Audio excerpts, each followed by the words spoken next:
decided because we were in the Mediterranean, we're not going to be very formal and we're not going to have formal introductions to the speakers because we feel we're all among friends and colleagues. Our first speaker is Professor Kenneth Pugh, who to us is a mentor, a colleague, and a friend, and we're honored that you're giving the first talk. I'm just going to invite you up and present to us. Thank you.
so that the perception and production systems can tune to the environment and unpack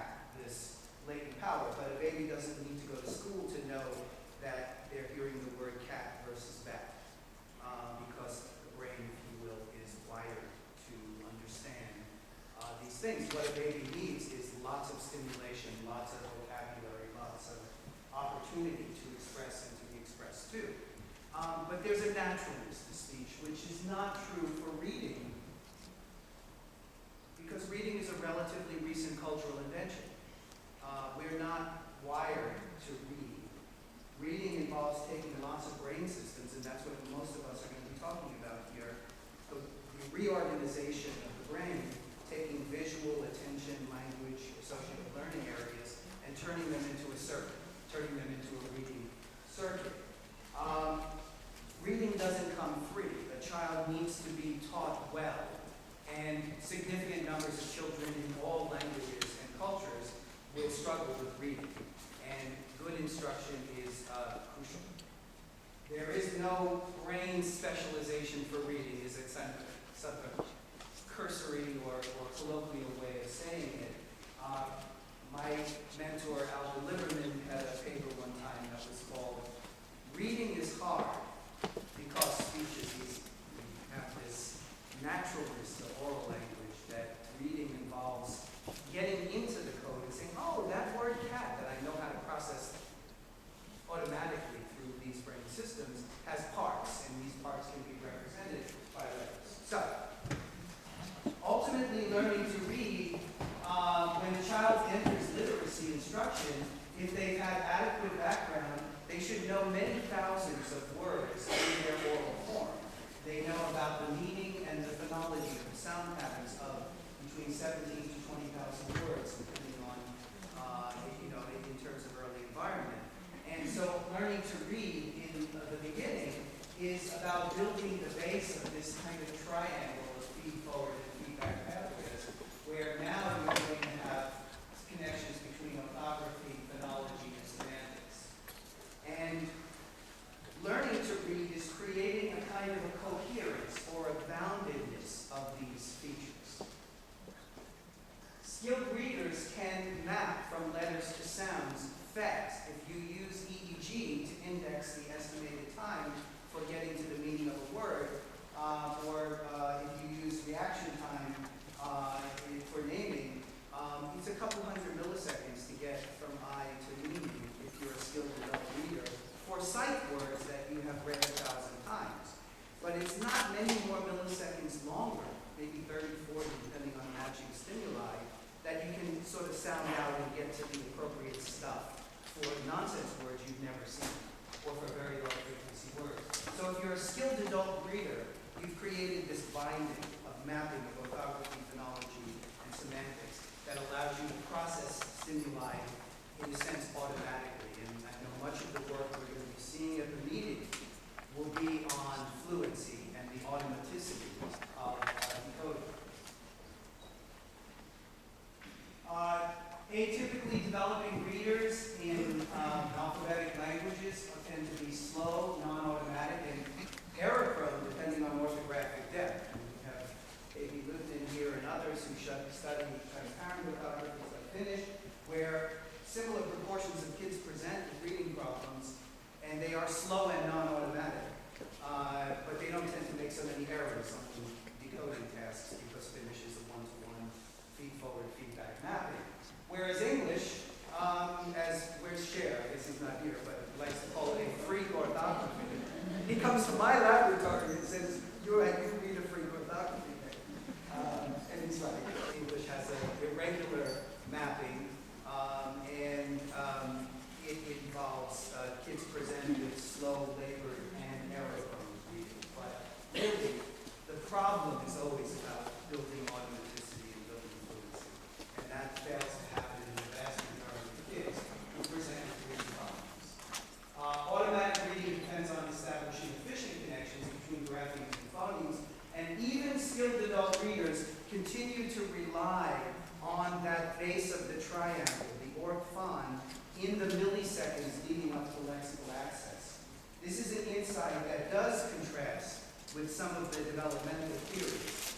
The standard view of mapping orthography to phonology to meaning was always that that would be a slow route. You have to map these letters into the sound patterns to the meaning. And surely,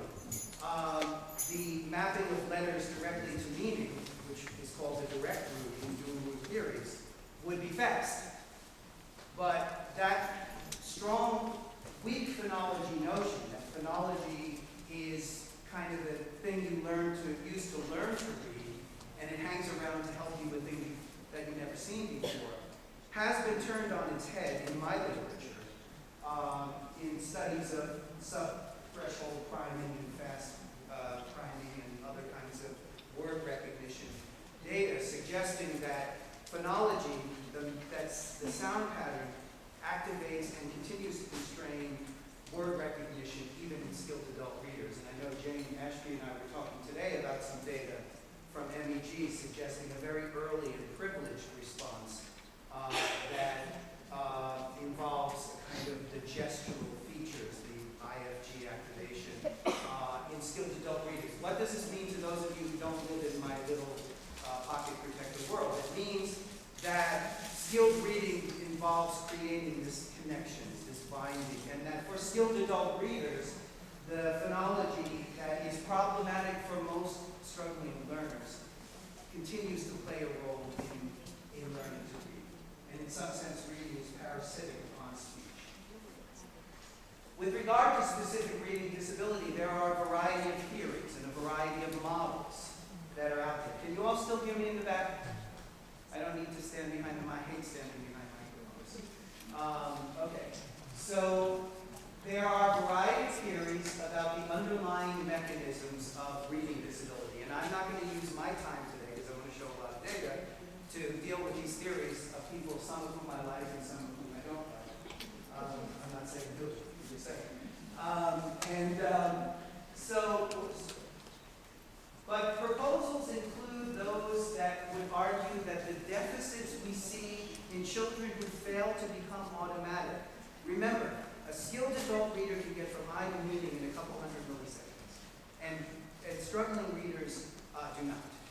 So if this does not happen, the problems, and clearly the early predictors of this reading difficulty are grounded in problems in phonological awareness and phonological working memory and rapid automatized naming, but basically the phonological system is clearly, fragility in the phonological system is clearly a strong predictor of reading problems and makes it difficult to build that triangle where auth, phon, and semantics work fast and efficiently together. And so some theories would argue that the problems live only in the phonological representations. Others would try to map those down to the more basic sensory or sensory motor machinery of perception and action. Problems in visual motion or visual processing, auditory theories including rapid auditory versus one of the kind of sexier new approaches out of Usha Goswami's lab, that maybe there are problems in locking into the rise time of acoustic information necessary to extract the consonant vowel features. There are also theories that say, well, the problem may not be in the representation, but in access or retrieval of those. Now, that's Frank Rameau in his previous incarnation. Frank has a new incarnation now where he's been doing this oscillatory entrainment with MEG, suggesting early sensory tuning. So I'll have to, if Frank were here, I'd ask him which one of the Rameaus are putting up today. But the notion of the access and retrieval is an interesting idea, and Frank put that forward along with Pugh and others some years ago. There's also another sort of it girl, as we say in the US, a hot topic these days, which is problems in low-level attentional signal enhancement, noise reduction in sensory motor or sensory systems. There is the speech and noise work of Joe Ziegler, and some interesting work from Sperling, Manus, and Seidenberg. Seidenberg collaborates with us on the projects I'm going to be showing you. They've been working on this idea that there may be problems in the machinery of extracting signal and inhibiting noise that might make it difficult to build stable systems and ultimately lead to reading. There's also the work on procedural learning. We know, and I have an entire grant these days that is looking at statistical learning learning sequences versus random patterns, all of this stuff. There's data suggesting that this presents with RD. Whether it's the core of the deficit in reading is an open question, but it's interesting enough that I'm actually going after it in my own laboratory in some way. There are theories that have been pushed there to argue, for example, Fawcett and Nicholson argue for a cerebellar hypothesis where the problems are rooted in the frontostriatal thalamic cerebellum loops that make it difficult to become expert and automatic in lots of behaviors. And then finally, there's the cumulative, which is the idea, and I think it's been articulated pretty well by Maggie Snowling and Charles Newman in recent years, that says, you know, there could be many roads to Rome. And you can have a number of these problems, and if you have enough to be above some critical mass, then you are at risk for having problems developing the adequate phonology that allows you to build the orthon triangle and become an automatic decoder at about 200 milliseconds. And so the argument would be that there may be many combinations of risk markers related to a number or to other things not on the board here that are cumulative. That's an attractive idea. And it occurs to me that with my longitudinal study, I'm going to be sharing a lot of data from, where the numbers are now pretty big, we can actually begin to address the operationalize that intuition. It's a happy intuition. It's like, yeah, maybe it's a heterogeneous population. No two children who present with RD or reading disability are exactly the same. Maybe there's just sort of many roads to Rome, many ways to have a fragile system that ultimately we're going to be talking about in all of our lectures. But that is a very specific model, and it needs to be operationalized. It needs to be quantified. Weighted mathematical models can be used to predict reading and brain organization for reading.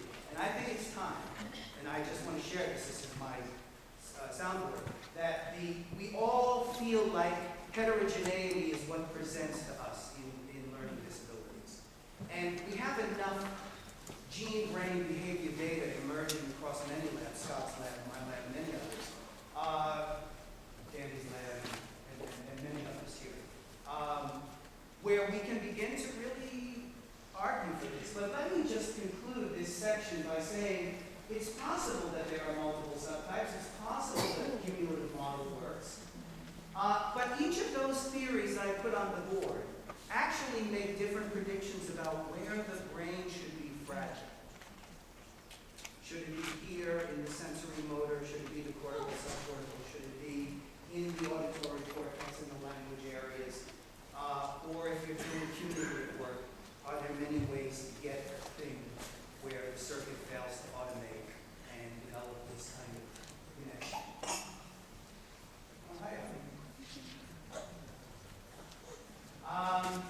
What is the brain basis of typical versus atypical reading? So the argument I'm making is that we need to look to the brain to adjudicate some of these debates about mechanisms. Finding a fast and automatic word reading depends on finding the most efficient brain pathways to support the mapping from vision to language. So ultimately, we start with the visual representation, and since reading is parasitic on speech, we need to find a way to map into the machinery that is our biological heritage for processing phonology, syntax, morphology, semantics, etc. So ultimately, learning to read in some coarse sense is getting out of vision and into language as fast as bloody possible, and finding the brain pathways that make that easy. So we know that there's a good deal of specialization for receptive and expressive language along the perisylvian plane, and that there's a good deal of connectivity that has to occur in speech for these areas. That we need to find pathways that get us quickly into some of these distributed, particularly left dominant systems. We know, for example, from lesion studies that damage to the angular gyrus in the parietal lobe, which is now becoming a much more interesting thing as we explore it in neuroimaging. But certainly we know that for whatever it does, whether it's attention, semantics, higher order organization of lower level processing systems, or as it was originally thought by Noam Yeshwin, somehow crucial for orthon mapping, orthonics, orthography, phonology, that it plays a role in reading. And we also know that there's a whole bunch of cortex down here along the ventral plane, including this so-called visual word form area that we'll be pointing to and showing data on, that also supports getting from here to there as quickly as you can. My take, and what I want to share with you in my presentation today, because I want to emphasize the intimacy of the link between spoken and written language and the dependency of written language fluency on creating a modality or integration with speech systems. This is going to be my take home today. Let me show you the data that at the end of my talk I'm going to show you Hebrew, Spanish, Chinese, and English variants. This is a study we just ran. I'm so sad to share it with you. We haven't even written it up yet, but it's 4 countries, 4 languages, including yours.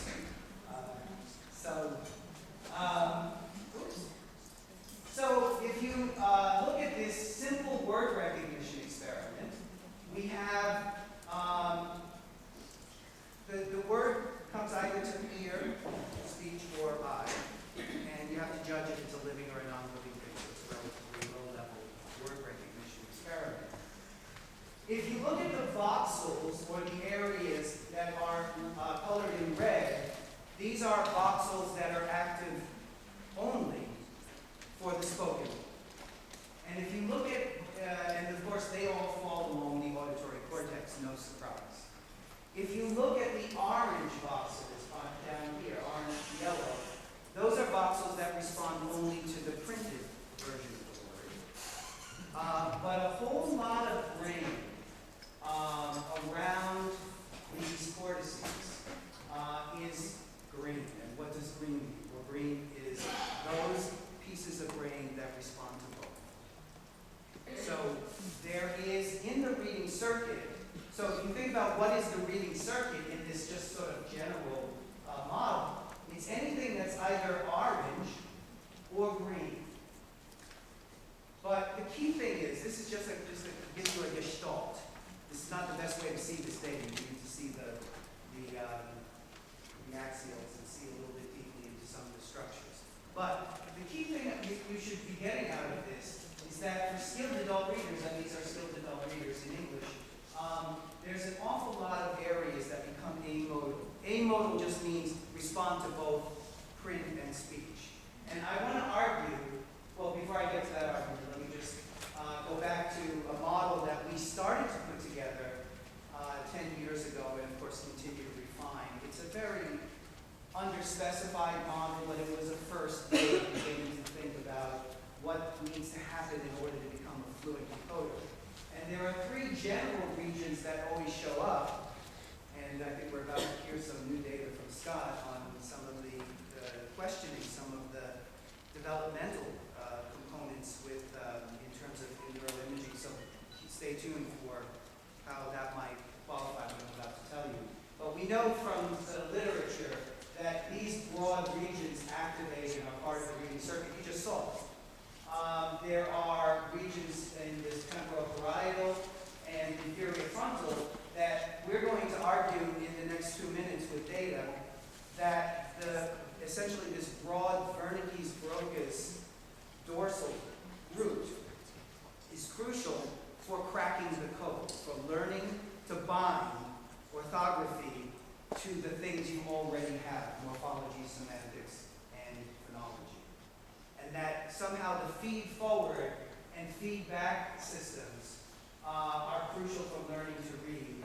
And if reading goes well, there is a skilled and age-dependent, this is the first time I've ever had to worry about saying this since it's been such a common finding, but Scott's about to show us, I think, a challenge to this, that there is a developmental increase and a skill-related increase for fast decoding to the ventral occipital temporal cortex.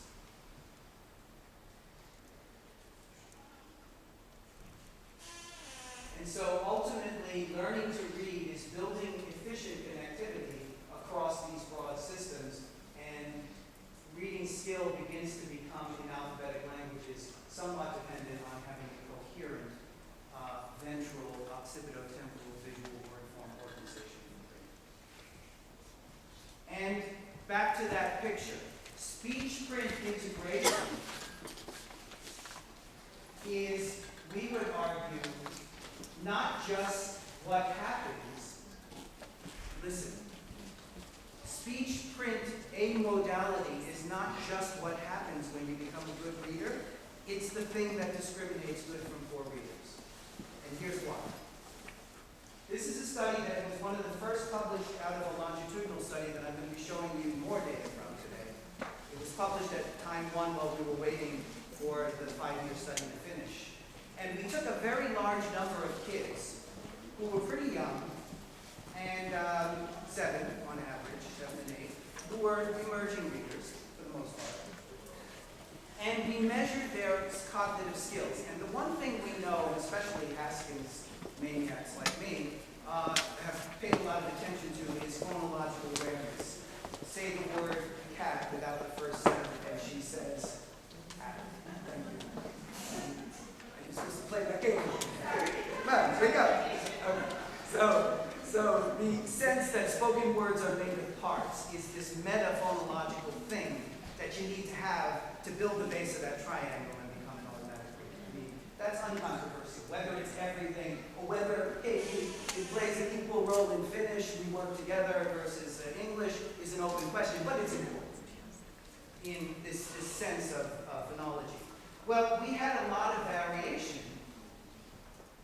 on our sample of children who were presenting with what appeared to be very high probability of dyslexia or reading disability, ranging all the way to superior readers. And so phonological awareness was highly variable and correlated very much with the reading skills. And what I want to show you from this data was, if you look at this, the left hemisphere is on the right. This is radiological convention, all my slides. If you're looking at these pancakes, left hemisphere, is on that side. This is speech cortex. These are areas in that previous slide that are showing up as green, okay? And they're showing up as green for a reason. These are the individual difference continua on phonological awareness, this crucial skill for becoming automatic and literate. And what you can see is, if you're looking at spoken words, these are 7-year-olds, there's no relation between your phonological awareness and the activation of speech cortex, because we're wired to use it to perceive spoken words. So that skill doesn't matter for speech. And there's, of course, a main effect in that speech is higher in that speech cortex. But look what's happening with regard to print. The higher the metaphonology, the more this deep speech cortex has reorganized itself to become addressable and activated by a print coding. Now, at one level this would be trite or intuitive to your grandmother if your grandmother were his daughter. But it's not trite. Because what the brain needs to do to become literate is to create these sort of reorganizations of the perisylvian cortex so that print and speech can behave similarly, so that print has a privileged access. And so this is one of many studies that just kind of shows that literacy changes the modality-ness.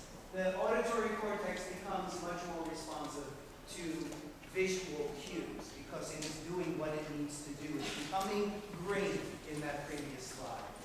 This is a study at the other end of the spectrum in terms of what we're looking at. And these are older readers. It was studied by, from our group by Don Schenkwaller et al. And in this study, we looked at sentence processing in older populations of fluent and less fluent readers.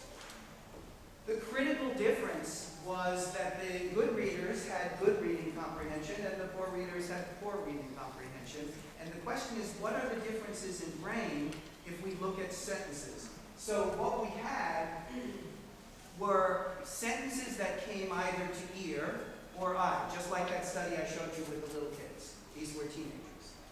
And you had to make a judgment about the syntax and the pragmatics of the sentence. So you're reading, okay? Or you're listening to the same sentence. Now here's the key.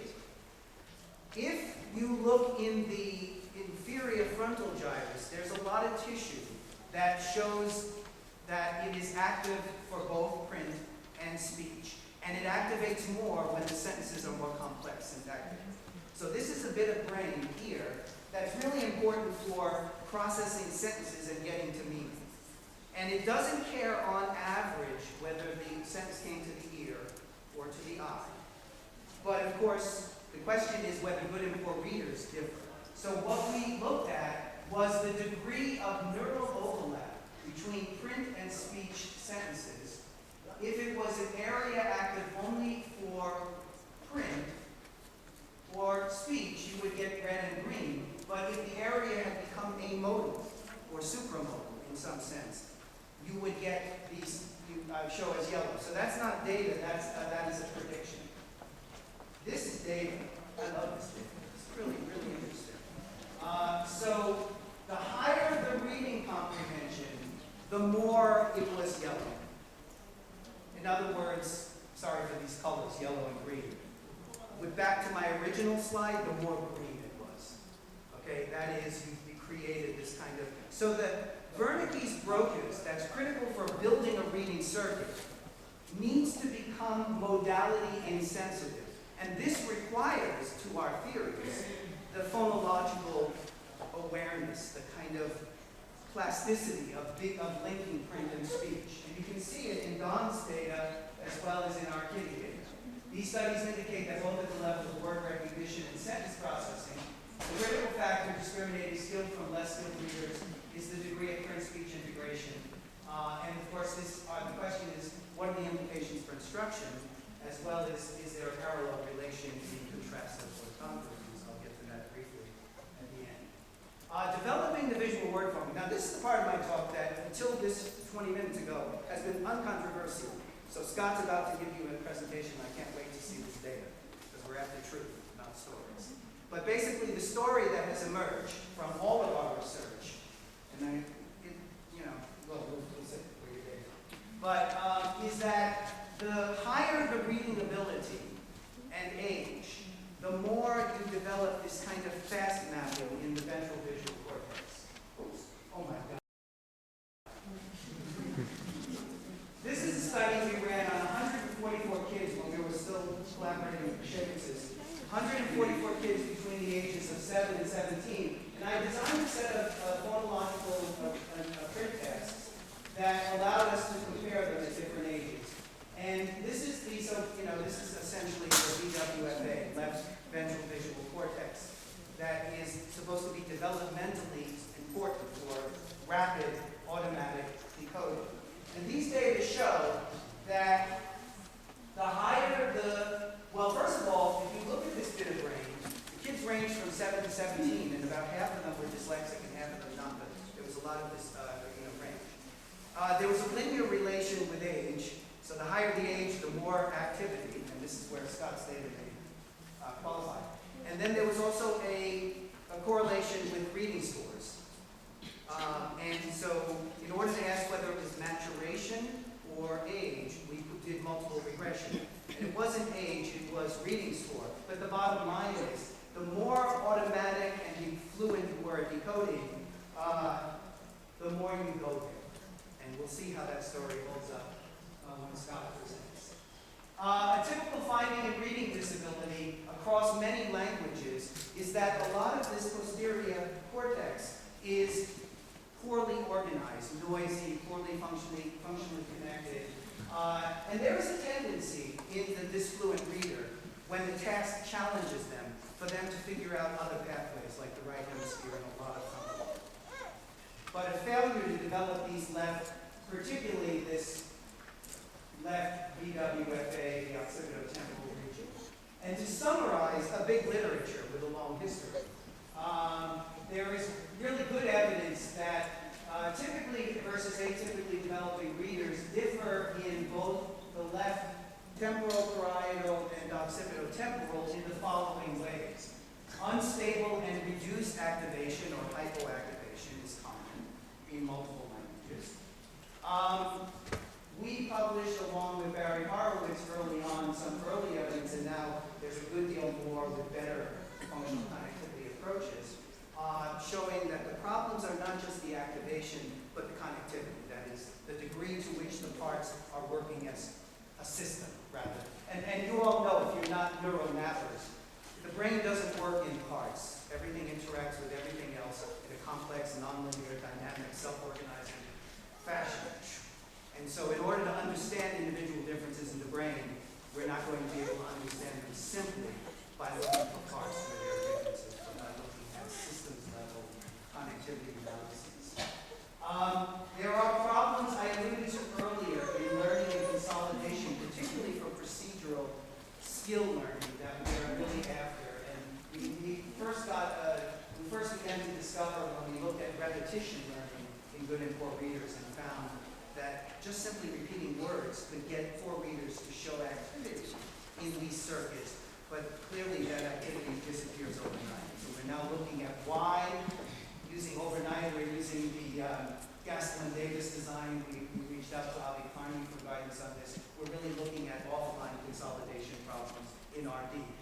Because you have people like him here, you know that that's important, and we have an entire R01 that's trying to figure out how much variance in reading disability is not about processing, but consolidation and offline stabilization. But I don't have time for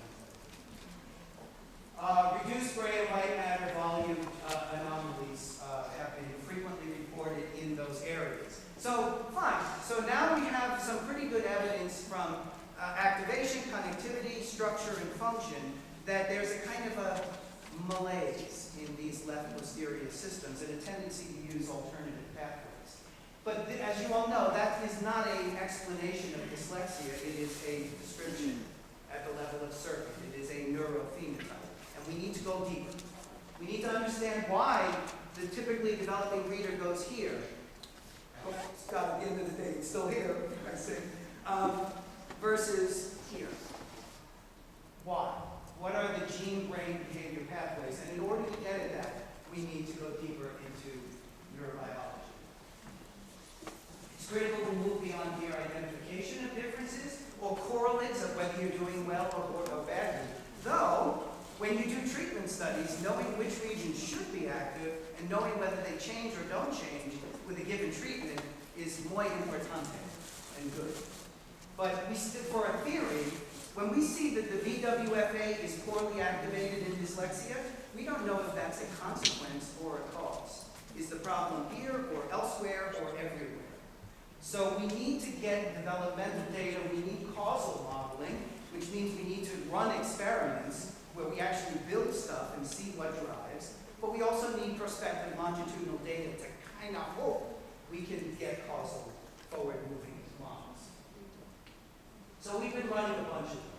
And we're starting a new one that if I don't, I'm going to run out of time as usual. She's looking at me.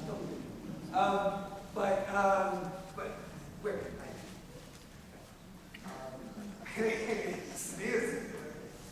Actually, we started a little earlier. Sorry. But the data's good. You want to see the data's tough.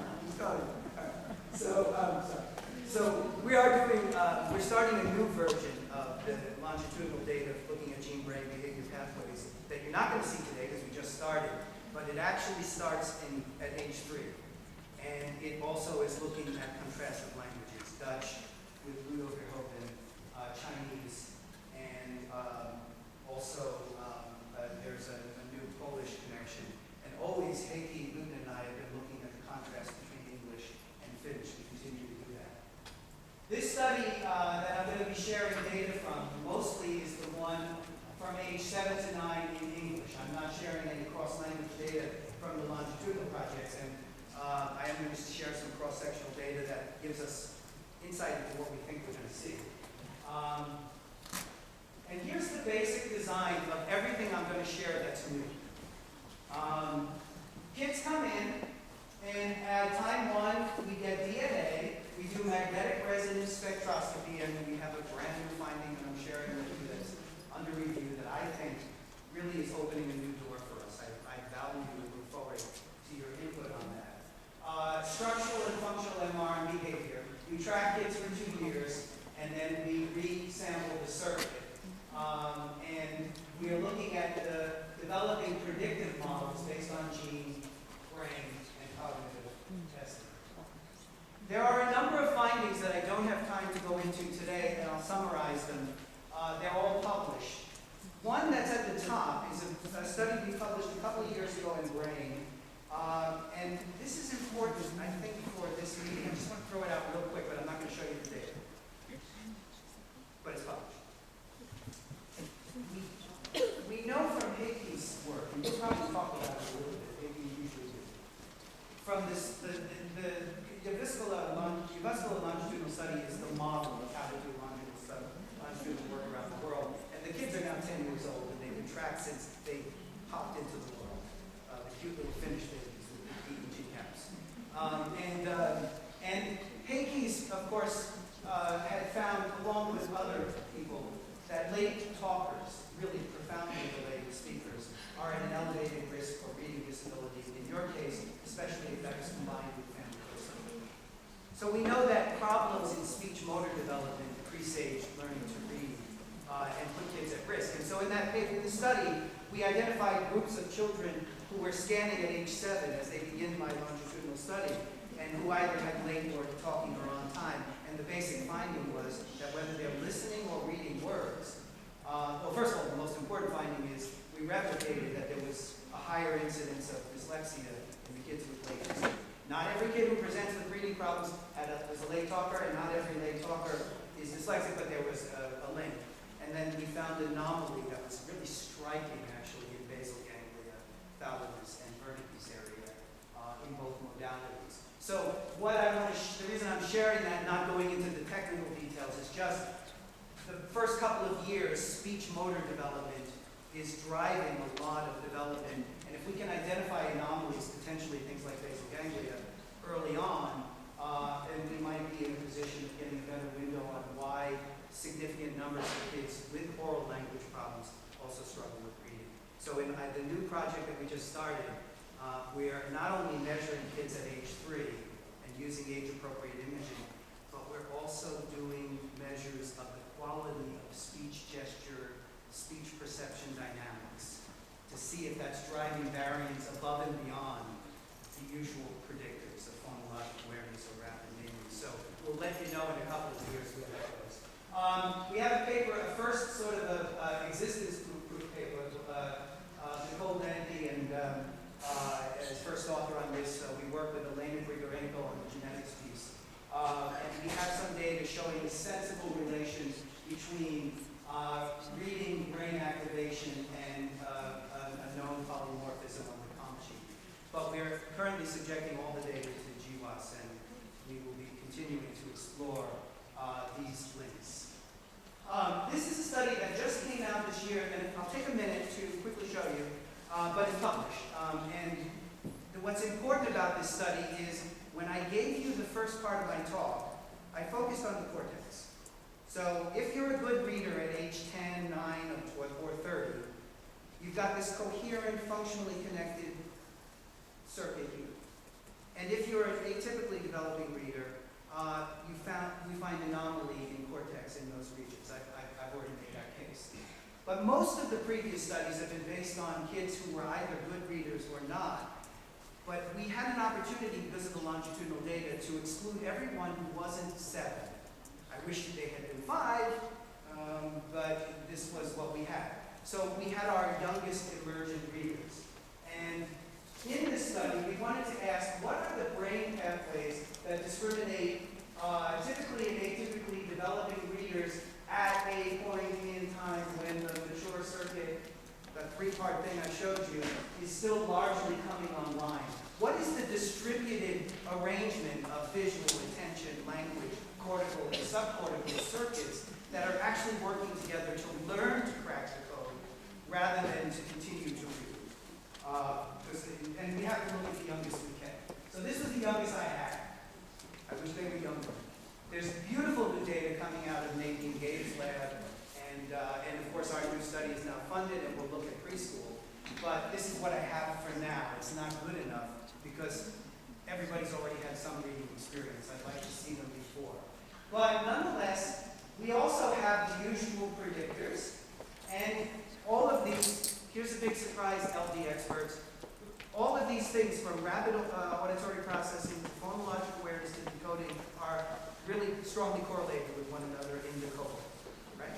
So what we did is we used principal components, and we extracted the variants they share. This paper just came out. And we then looked with partials to the variants they don't share, to see what goes to reading. And the long and the short is, for those of you who don't follow me, don't worry, this is a little technical. The variance shared between all of these predictive tasks is what went to the brain and to reading scores.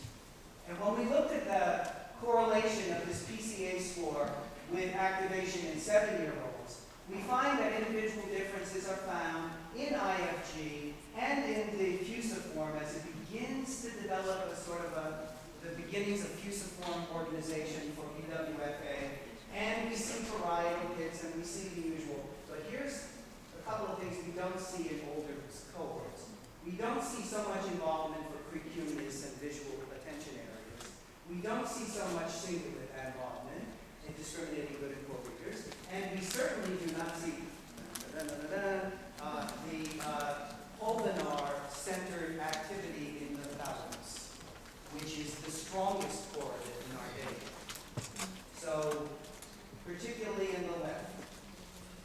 So this is looking at the multiple predictors that were packed into a PCA, just to show that in emergent readers, they all correlate with reading ability. I hope that analysis doesn't get screwed by you finding Kenneth. We're teasing each other because he's got a really cool thing we need to know what it is. For printed word and pseudo-word process, the brain behavior analyses indicate links between skill and in emergent readers and the usual suspects, but also implicated areas in vision, selective attention, and an area that was, at least to our anatomy, centered in the pulvinar. Now, why would I pay attention to the pulvinar? For two reasons. One is it's interesting, because the pulvinar plays an important role in man and animal in selective attention to visual features that matter, is known to support organizing and helping to develop pattern recognition efficiency in ventral visual cortex. In its ventral aspect, it's retinotopically organized. In its dorsal aspect, it is interactive with parieto-frontal language areas. And it is an important structure for training visual expertise. Right, Avi? I think that's sort of fair enough. We'll talk later. And importantly, this brain behavior analysis suggests that this region goes to reading. Now, this at minimum says our theory needs to make sense of the subcortical, and the take-home of this is we need to pay attention again and again. Every time I look at 7-year-olds, the actions of basal ganglia or the thalamus along with the cortical sites. Surprisingly, not a lot of cerebella in my data, but clearly my previous work on 10-year-olds and 20-year-olds did not make me appreciate the importance of the learning mechanisms and the frontostriatal thalamic pathways. Why am I also loving the pulvinar so much? Well, we took the kids' time 3 reading scores. This hasn't been published yet. And we used all those areas where they differed at time 1. And the strongest significant predictor above and beyond reading scores at time 1 was the activity of the thalamus and centered in the pulvinar.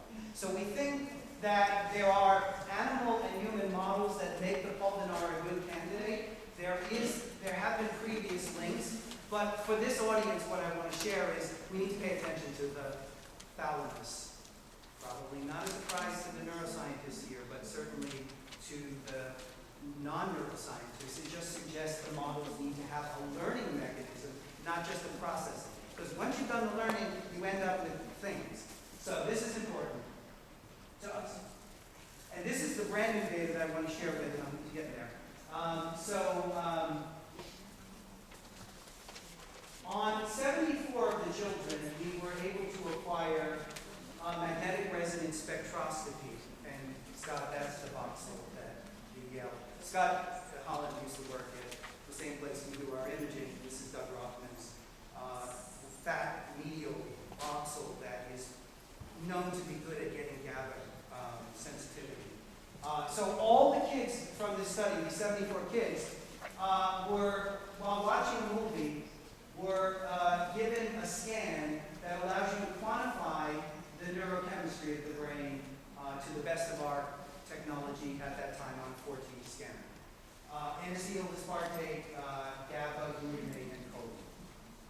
Oh, and Danny Brandeis, I think, is now doing spectroscopy as well and looking at some of these in your studies. We were able to quantify the spectra for these different chemicals.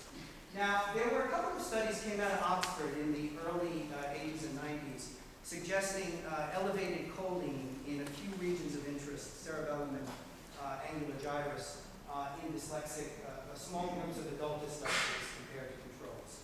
And a study came out by Jennifer Bruno last year in Neuroimaging that suggested a moderate but significant and all with appropriate regression correlation between choline and reading in adults. And the final conclusion from that paper was we need to look at kids because we need to see if elevated choline, which has been associated, you'll see in a minute, with abnormal white matter development and or abnormal cell membrane turnover. Bruno's data just suggests that there's a linear relation in adults to reading. And it's the relation that's been found in many clinical populations. A lot of choline suggests something is going on abnormally in white matter tracts in brain. So we had an opportunity to replicate that, but we were much more interested in the two major neurotransmitters that we can now measure. Glutamate, the major excitatory neurotransmitter, and GABA, the major inhibitor. These are the regression analyses with all kinds of covariance on the voxel size, the age, the IQ, just everything knocked out. And we get about the same magnitude of correlations for choline as Bruno did. And they're highly significant, though they're modest. You'll see them in a second. They're not super impressive. But this is becomes another sample that shows, but the first ever sort of emergent reader sample to show that there's a linear relation, a negative relation between choline and reading. But we had the other neurochemicals, and we found that there was a stronger relationship to reading from glutamate, and it was the same kind. It was an inverse relation. You'll see it in a second. And I also noted that it is significant 2 years later, and you'll see that in a minute. So these are the data. You can't write grandma about the R squared, but this is, it's not a really an optimal way to show this, but the kids, because these are raw scores, and age is confounding this. I could have shown it with standard scores. We use raw scores for the analysis, but let me explain. The kids who are in blue are the ones who are reading poorly, as well as a number of the ones who are not in blue who just missed criteria. These are the ones that met our criteria, which is an achievement-based criteria for dyslexia. And what you can see is for both choline and glutamate, there's a lot of variation, but the groups that are meeting criteria are higher in general. The linear relation is strong. When we did group comparisons with endless covariance, the effects are highly significant. So the choline effect replicates this previous work. And elevated choline has been shown in many populations, including ADHD and autism. It's been shown in dyslexia in adults, and might be associated with a poorly understood white matter anomaly or cell membrane turnover that we need to now really dig into in the next phase. And this is the 5th sample showing this, so I think, but the first pediatric. The glutamate to me is much more interesting because it's also predicting reading 2 years later. Elevated glutamate, too much excitatory glutamate, has been associated, has been seen very in a number of populations, autism and ADHD, and many other neurodevelopmental disorders, and it's been associated with theories of hyperexcitability. So you're going to get noisy, hyperexcitable processing systems, which kind of would lead you to predict the kind of things we see, like unstable instant-to-instant activity across networks. We think there's some merit in going further. I share this with you because these things, while not super impressive R-squares, are certainly highly significant, both by group and continuous analysis. And they suggest a relationship that might mirror what's been found, particularly glutamate, in other populations. The inverse relationship is also stable 2 years later. I didn't show you a plot for that. It looks just like the other one. Okay, two last things. Remediation. I'm not going to share it because you've heard me. Many of you have seen many of the talks on remediation, and you'll see more in this conference. And we're going to be talking about remediation of fluency. So just to remind you that knowing the brain can give us some acute information, important information, about whether an intervention is doing what it should. Because you know crazy interventions, like spinning in the chair and things like that, sometimes they produce transient gains for kids because you're paying attention to them. But they're not really doing what they need to do. Whereas good interventions should be, we should know something about the circuits that are different and whether they're getting normalized. Now, many of you are, so the big question is, are these left hemisphere systems fundamentally unstable or are they trainable? Can remediation, in our case, focus on this or others focused on fluency, can they show some normalization of neurocognitive neural circuits? We did a big study, and it's published years ago, and I'm not going to go into details, with Benita Blackman, whose intervention is a terrific one. We got good behavioral gains. We did pre, post, and 1 year follow-up imaging with 2 control groups, and basically found that when the treatment worked, and it worked for about 83% of her cohort, and was stable 1 year later after follow-up, that there was increased normalization of all parts of the left circuit, including the VWFA areas, and reduction in right and frontal activation, which is the compensatory pattern. But there are a growing number, and there are others in this room whose data should be up here. There are a growing number of studies suggesting that for many kids, when treatment works, you get a normalization to a degree. I hope that's not going to go away. Of functional circuits. For really young kids, ours was very young, they were 7. We saw the reduced right and the increased left ventral. Other studies of slightly older kids find the same increased left, but you continue to use the right. Maybe that's an age-dependent difference. You also got these weird little findings on, short-term changes in reading, producing profound changes in gray and white matter quality. I don't know what you guys think about that, but that stuff's out there as well. Okay, we have evidence that appropriate training has a normalizing effect on at-risk kids, and we need to know all of the things we're going to be talking about in the next few days to see whether they are producing these things. If you'll give me that, I'm going to finish perfectly. I can even take a deep breath. Okay, because I'm almost done. So I got to pick a couple. So left posterior system appears unstable but trainable in at-risk kids. But here's the I want to share this because it's a study we just got funded to do, and I'm really excited about this one. And I think it's a good model. Some kids won't respond. Who are these kids and what works for them? So in any good treatment study, I don't know the numbers from Danny or from others of the labs taking the sphere, but a good study you get about 70 to 80% treatment responders, and that varies. That means 20 to 30% of the kids are just not moving, even though they behaviorally present with similar profiles. Who are these kids and what do they want in their brains? So we've been working with people we really like. Robin Morris at Georgia State University, who's a leading methodologist, and Maureen, who I love, at the Hospital for Sick Children. Many of you know Maureen.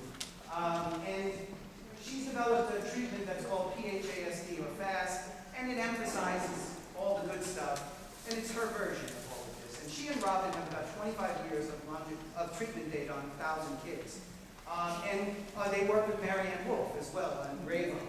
And these are all kind of conventional treatments. I'm working with Amy Lupton now on Bravo, and we're about to submit a grant to look at a similar model with these sort of technology-driven thing. This is a basic, simple design. You look at treatment. We employ pre- and post-fMRI cognitive experiments and computational Zevin, Mark Seidenberg, and Jay Ripple have to take the data at brain and behavioral levels, which includes things like procedural learning and declarative learning tests and everything else you can throw in the kitchen sink, to try to ask the question we've never asked yet. Not what is the difference between typically developing and RD brains, but what is the difference between RD kids who will move versus those who will not move to a conventional treatment. So we're really psyched. We just got funded this summer, and this is a 5-year study. But I like the design, and Hick and I have been talking about doing a version of this with graphing, which is a way of really quickly getting treatment and looking at the systems and response. So to end, I got to show this, sorry. And I hope this is relevant to the conference. I hope everything I've said, long-winded though it is relevant to the many talks and posters we're going to be dealing with. I wanted to give you the background, the cognitive science, the claims, the counterclaims, and the data.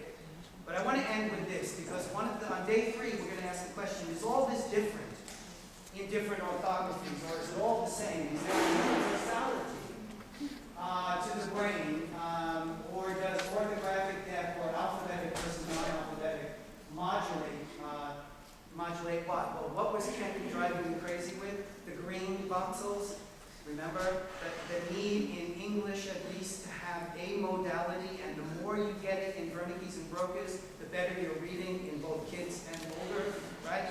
So the idea is that you're building this kind of reorganization of auditory language areas to become amodal.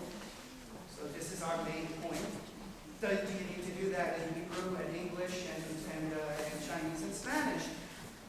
So the first study is not to look at good and poor readers, but just to look at what skilled people do in these languages. So with, let's see, Maker from Hebrew University, known to all of you, Ron Cross, who has this led with. National Central University in Taiwan, Ovid Sang, many of you know Ovid. And the BCBL, Manola Perez, and Haskins, we ran a parallel fMRI study of, guess what? Print versus speech in skilled adult readers. And I'm not going to go into this. I'm on my last couple of slides. I just want to share one thing. If you look at the print versus speech in Spanish, orange would be print only, red would be speech only, and green would be the muy importante, or how you say it in Hebrew or in Chinese, voxels that are integrating the two modes and creating the binding or fourth bond. This is Spanish, that's English, that's Hebrew, that's Chinese. So superficially, they're very similar in terms of the distribution of energies in the skilled adult readers doing the simple. And behaviorally, we've got matching. We also threw in, for those of you who do what I do, masking condition and vision to see if we could modulate print-speech interactions. I'm not showing you that today. Sorry. This is the slide I want to show you. This is a first pass. This paper is not even written yet. Oh, sorry. It's my last slide, too. So if you look across languages, the question is, where is green? Where is the modality overlap? And do we have it in Chinese as well? Because some really wacky claims have been made about Chinese. People should be really smacked about how different Chinese is by the claims they've made. And so this study is meant to address those claims. You know, how different are they? Chinese is a little different. There's a little bit less overlap, but the question is there overlap in the areas where the overlap goes to reading ability? And the answer so far is yes. We're finding a lot of overlap in IFG and in STG along that pericilium plane, whether you're reading Chinese or words. Of course, there are some superficial differences, and I will go into them, as a function of orthographic depth in IFG, in STG, and in the so-called visual word form area. But ultimately, the language similarities far outweigh the differences. There is some indication of universality. Orthographic depth, Chinese, English, Spanish is transparent, English is irregular. Unpointed Hebrew is a little more irregular, maybe a lot more irregular depending on the theory, and Chinese is opaque. The biggest biggest differences are with Chinese in terms of brain, but even there, the overlap is identical in the auditory and perception and action systems. And so I will end with where we're going next, and then I'm done. So we are looking at the neural pathways in our current projects for print speech integration relative to learning and consolidation. Again, patterned a lot on some of the obvious work. Another R01 with Prof is looking at learning to read Hebrew and English as either L1 or L2, and we're looking at a bi-directional cohort, one group in Jerusalem, one group in Brooklyn. We're doing the best we can to recruit them, and we're going to look at the direction and how circuits form for learning the literate form of an L2, depending on L1.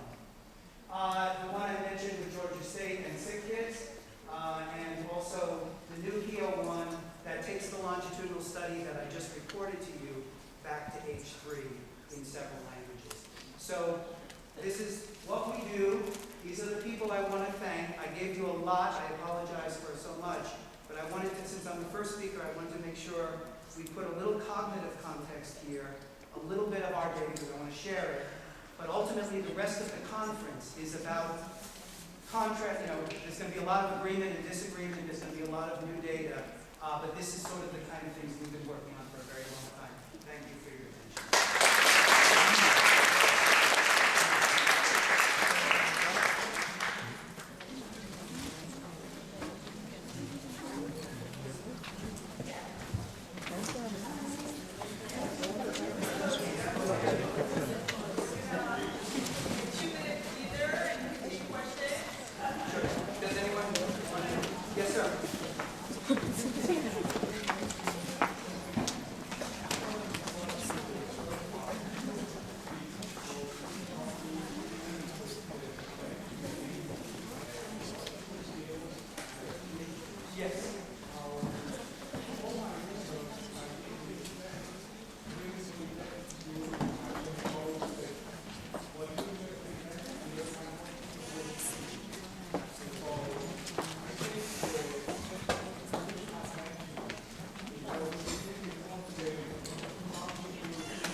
Although all of them, they have severely impaired phonological processing skills. So I think this is very important that people who sit here know this. There are other ways to read, and phonology may be one way you can use for reading, but it doesn't mean that there are no other ways. And sir, I take your point completely. Let me tell you, we're about to start a project with Karen Emory in the United States to map the neural pathways of deaf readers who become good and poor readers. But I take your point, and of course, I present in an informal way. Phonology is important. That's undeniable as a major contributor in hearing populations. And the argument to be made, I sit on a consultation board at Gallaudet for a Science of Learning Center, that the vast majority of deaf kids do not become automatic decoders at the level of words. So we will argue in the hallway about whether that claim is in fact correct. But what I do agree with you, and you're correct to point out, is that there may be a lot of ways to get to the sort of connection, the grounding. What is it that deaf readers use? Now, as you know, from the old studies in Gallaudet, skilled readers, and there aren't a great proportion in the US who get there, are sensitive to couch, touch, bribe, try, priming because they've used training and speaking to reinforce the phonology. You don't need the ear to get the phonology. But it's also the case that there's a whole new world of deaf kids that we're seeing who are signers and who are not competent in oral language. And many of them learn to read, though I don't ever see anyone saying all of them do. And when they learn to read, they must be using something. And so silly people like me should not say it's only phonology. I didn't mean to imply it, but it's important. But it's also the case, it's got to be something like that in order to get the motor mapping and the binding you need to eventually build specialization in the ventral cortex for pattern recognition. A lot of learning to read in every language, in every population, involves mapping into motor space and training up and reorganizing. The deaf kids must be doing it. We want to figure out how. So I agree with you that I was too much. I also don't entirely agree that the controlled national studies that have been done suggest that most deaf kids read normally at the word level. They don't. Certainly, that's not the data coming out of Karen Emery. I mean, Please. I have a... What? I guess we'll continue. But your point is well taken, sir. Oh. Thank you. Yes, sir. I would like to raise an interest in reading position among braille reading children. The braille reading, Brad? braille and blind readers, which are known that their visual cortex V1 is not responsive to visual stimulation, but to tactile stimulation. Right. So what about the circuit, the neural circuits in there? I would like to raise that interest in their studying that population. I agree. This is another natural experiment in plasticity where, of course, as you know, the congenitally blind kids will tend to use visual cortex for sound and other things. It would be fascinating to know how Braille develops, just as it is extremely important in your important areas, sir, for us to see how the brain builds circuits for skilled reading in congenitally deaf kids with minimal oral language. When there's a lot of learning to lip read, they tend to use it. I mean, that's just what's been found. But with regard to blindness, that's and obviously anything that complicates the natural development of these circuits is a natural experiment to understand plasticity and reorganization. So they're both great topics for us to be considering. I look forward to increasing those conversations, but we got to let Scott hold on. Thank you very much.